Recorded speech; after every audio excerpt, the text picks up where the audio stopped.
আজকে শিশুদের একটা অত্যন্ত জরুরি একটা বিষয় নিয়ে আলোচনা করতে চাই। আমি প্রফেসর ডক্টর ইমদাদুল হক। সবাইকে অনেক, অনেক শুভেচ্ছা এবং অভিনন্দন জানাচ্ছি। আমি একজন নবজাতক শিশু কিশোর রোগ বিশেষজ্ঞ। মাত্র ১ মাস বয়সের একটা বাচ্চা শিশু। আমরা ১ মাস বয়সের নিওনেটো বলি, নবজাতকও বলি। নবজাতক ১ মাস পর্যন্ত তাকে বলে। মায়ের ভাষায় বাচ্চা দুধ খায়, সাথে, সাথে বমি, দুধ খায়, বমি করে, দুধ খায়, বমি করে। এরকম একটা প্রবলেম নিয়ে মা আসলেন।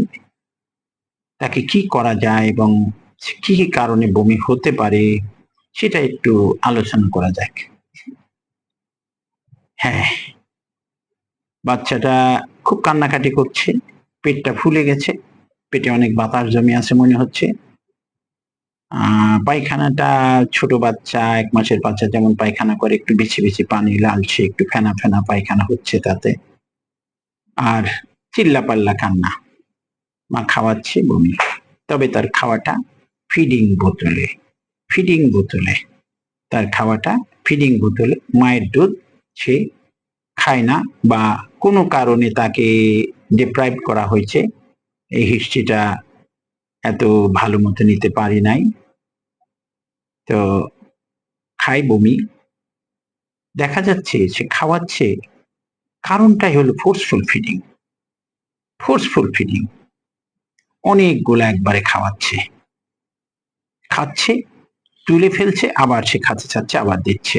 এরকম একটা ভাব। কিন্তু বমিটা যে প্রজেক্টাইল দূরে বমি চলে যাবে এমন না। খাচ্ছে গলগল করে, কাজ হচ্ছে, বের হয়ে চলে যাচ্ছে। খাওয়ার সময় মা কোন দিক তাকাইছে বোঝাই যাচ্ছে না। ফিডিং বোতলটা মুখের মধ্যে ধরা আছে, দেখাচ্ছে বাতাসও খাচ্ছে, দুধও খাচ্ছে। এছাড়াও আর কি করছে? আর কি করছে? দুধের পরিমাণটা বেশ বেশি। ১ মাসের একটা বাচ্চা 30 ml একবারে খাওয়া যথেষ্ট মনে করি। দেখা যাচ্ছে 30 ml এর অনেক বেশি খাওয়ানো হচ্ছে। এই কারণটা আর কিছু হতে পারে। কারণটা ফোর্সফুলি ব্রেস্ট ফিডিং ও যেমন চলতে পারে, পজিশন অ্যাটাচমেন্ট ঠিক মতো হয় নাই। কিছুটা হলে অ্যারোফেজিয়া হয়েছে, বাতাস ভেতরে ঢুকছে, বাচ্চা খাচ্ছে, পেটে একটু চাপ পড়লো, ঘল ঘল করে তুলে ফেললো। আরো বেশ কিছু কারণ হতে পারে, সেই কারণগুলোর মধ্যে এখন যাচ্ছি না। ফোর্সফুল ফিডিং, অ্যারোফেজিয়া এটাই মেইন কারণ এই বয়সের বাচ্চাদের দেখছি। এছাড়া আরো অনেক কারণ হতে পারে, যেমন যদি অবস্ট্রাকশন থাকে, ইনফ্যান্টাইল হাইপারট্রফিক পাইলোরিক স্টেনোসিস যাকে বলি। এছাড়া কোনো ইনফেকশন জাতীয় কারণে হতে পারে, মেনিনজাইটিস হতে পারে, সেপ্টিসিমিয়াতে হতে পারে। বাচ্চার যে কোনো কারণে ইনফেকশন, জ্বর আসছে, বাচ্চা বমি করতে পারে, নানান কারণে হতে পারে। তা আমরা প্রথম ২ টা কারণ একটু মায়েদের উদ্দেশ্যে বলতে চাই। দেখুন বাচ্চাদের, আপনার বাচ্চা, আমি যে বাচ্চাটাকে দেখলাম তার ওয়েট ছিল জন্মের ওজন 2.5 কেজি। নাও সে এই সময় ওজনটা প্রায় ৩ কেজির কাছাকাছি, ওজন ঠিক বাড়ছে।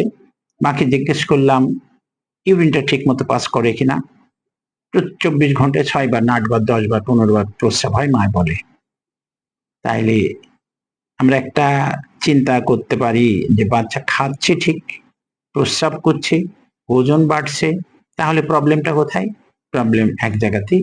একটু বেশি খাচ্ছে, অ্যারোফেজিয়া হচ্ছে এবং বাতাসও খাচ্ছে। অ্যারোফেজিয়া মিনস বাতাস খাচ্ছে। বাতাসের সাথে ঢেক তোলার সময় দুধটা উঠে চলে যাচ্ছে। মায়েদের উদ্দেশ্যে বলবো বাচ্চা যদি খায় ঠিকঠাক, আর যদি যে বমিটা করছে বমিটাতে তেমন, যেহেতু ওজন বাড়ছে, ক্ষতির কোনো কারণ নাই। তবে একটা কথা, খাওয়ার দিকে নজর দিতে হবে। খাওয়ার সময় মাকে খুব নিরিবিলি বসে তারপরে একটা পজিশন নিয়ে বাচ্চাকে সুন্দর করে, বাচ্চার চোখে চোখ রেখে বাচ্চাকে পজিশন অ্যাটাচমেন্ট যাকে বলে, বাচ্চাকে সুন্দর একটা হাত দিয়ে সুন্দর করে ধরে নিয়ে কনুইয়ের মধ্যে মাথাটা নিয়ে হাতটা পাছার তলে দিয়ে বাচ্চার পেটে, মায়ের পেটের সাথে পেট ঠেকাতে হবে, থুতনিতে স্তনে লেগে যাবে এবং স্তনে একটা কালো জায়গা আছে, কালো জায়গাটা যেন পুরাপুরি বাচ্চার মুখে চলে আসে, তাহলে কিন্তু দুধ পাবে। আর সেটা যদি না হয় তাহলে দেখা যাবে পজিশন অ্যাটাচমেন্ট না হলে ঝুল্লু মেরে দুধ খাবে, নিপিলটা খাবে, নিপিল থেকে যতদূর দুধ পাওয়া যায় পাবে আর সাথে বাতাস চলে যাবে এবং এটার খাওয়ানোর পরপরই বাচ্চা বমি করবে। আর ফিডিং বোতলে যখন খাওয়াবেন, ফিডিং বোতলে খেয়াল করতে হবে কি পরিমাণ বাচ্চার প্রয়োজন। একটা বাচ্চার যদি 3 কেজি ওজন হয়, 450 ml দুধ 24 ঘন্টায় মোটামুটি যথেষ্ট বলতে পারি। 450 ml, তাইলে তাকে যদি 60 ml দুধ দেওয়া হয়, 60 ml দুধ খাইলে 10 বার যদি দেয় 600 ml দুধ চলে যাচ্ছে, একটু বেশি হয়ে যাচ্ছে। 60 ml ওর জন্য অনেক বেশি, তার পাকস্থলীর যে ক্যাপাসিটি তার থেকে অনেক বেশি, খাবে সাথে সাথে তুলে ফেলবে। ফিডিং বোতলে খাওয়ার সময় মনে রাখতে হবে বোতলের নিপিলের মধ্যে যেন দুধটা থাকে। আপনি দুধ খাওয়াচ্ছেন কিন্তু অন্যদিকে আপনি তাকিয়ে আছেন, অন্য কিছু দেখছেন। এখন তো দেখার জিনিস, সেটা না বললেই নয়। মোবাইল দেখছে, মা মোবাইল দেখছে, মোবাইল এনজয় করছে, বাচ্চাকে খাওয়াচ্ছে, কিন্তু ফিডিং বোতলের দুধটা কিভাবে যাচ্ছে এটা মা খেয়াল করছে না। আর মায়েদেরকে বলবো খাওয়ানোর সময় অবশ্যই যত্নশীল হতে হবে, অবশ্যই বাচ্চার চোখে চোখ রাখতে হবে। আপনি ফিডিং বোতলে খাওয়ান, আর ফিডিং বোতলে তো অ্যাভয়েড করা উচিত। আর অবশ্যই বেস্ট ফিডিং চালাবেন, বেস্ট ফিডিং এর সময় খেয়াল রাখতে হবে পজিশন অ্যাটাচমেন্ট। আমি পজিশন অ্যাটাচমেন্ট নিয়ে আবার বলছি, কনুয়ের মধ্যে ঠিক এরকম জায়গায় কনুয়ের মধ্যে মাথাটা নেবেন, নিয়ে বাচ্চাটাকে এইভাবে দেবেন, এইভাবে দিয়ে দিবেন। এই হাতটা বাচ্চার পাছার তলায় দিবেন, বাচ্চাটাকে পেটের সাথে পেট বাচ্চা ঘুরায় নিয়ে নেবেন এবং বাচ্চাটার থুতনিটা স্তনে টাচ করবে। আর নিপিলের চতুর্দিক যে কালো জায়গা আছে, গোটা কালো জায়গা যেন বাচ্চার মুখের মধ্যে যায়, তাহলে বাচ্চাটা ঠিক মতো ফিডিং পাবে। আদারওয়াইজ বাচ্চাটা বাতাস খাবে, অ্যারোফেজিয়া হবে, চিল্লাপাল্লা করে কানবে, দুধ খাওয়া শেষ, বমি করে তুলে দিয়ে দিবে। মা ভাবছে বমি হচ্ছে, অনেক বড় একটা রোগ, কিন্তু কি জন্য হলো মা জানলেন না। এটা অবশ্যই মাকে খেয়াল করতে হবে। আমরা এই দুটা নিয়ে আলোচনা আজকে সীমাবদ্ধ থাকতে চাচ্ছি। একটা হলো ওভার ফিডিং বা ফোর্সফুল ফিডিং, আর একটা পজিশন অ্যাটাচমেন্ট গুড না থাকার কারণে অ্যারোফেজিয়া হচ্ছে, এই কারণে বমি। এর পরবর্তীতে পরে আবার কোনো ভিডিওতে আমরা যেমন ইনফেকশন জনিত কারণ, যেমন মেনিনজাইটিসে হতে পারে, সেপ্টিসিমিয়াতে হতে পারে বমি, এছাড়া অবস্ট্রাকশন যেমন ইনফ্যান্টাইল হাইপারট্রপিক পাইলোরিক স্টেনোসিস বা রিডানাল অ্যাট্রিসিয়া, এটা সার্জিক্যাল প্রবলেম।